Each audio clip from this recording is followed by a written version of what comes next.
Well, Beast Kingdom újra diorama Props Dining Table Set. A Nashville solának egy érkező berendezés, 6-8 éves figurákhoz, jelzés a 10-20 centi közötti méretarányú figurákhoz való kis dioráma szett, természetesen prémium csomagolásban, mint megszokhattak a Beast Kingdom-től.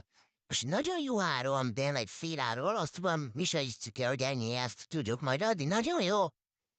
Nézzük, van hozzá 4 szék, ez az egyik, fából van. Egyébként az ülőlapja pedig műből. Hoppágyerem, vagy követetek meg mindig összekeverem, már ha csücsű is időre noodles stoppát. Hoppácska, hopp, hát nem még olyan szó ismerem. Sikerült megtanulni abba az érdekforok azért kicsit közben szól, de nagyon szépen el lehet tenni.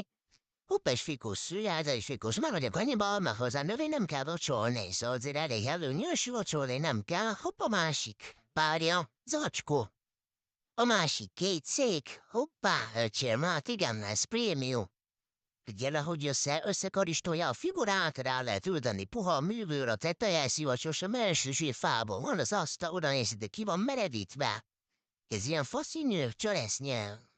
Árnyalattal maradjunk a faszínvel körül átültetni, nagyon jó. Úgy néz fő saját. Hát elspóroltuk ásjátos a kész figurát ültettünk le. De nézzük a virágot, hű, de megnőtt azt nézzétek, ez nem tartalmaz a csomagot, de mert lehet vásárolni. Sziasztok! Felvívő?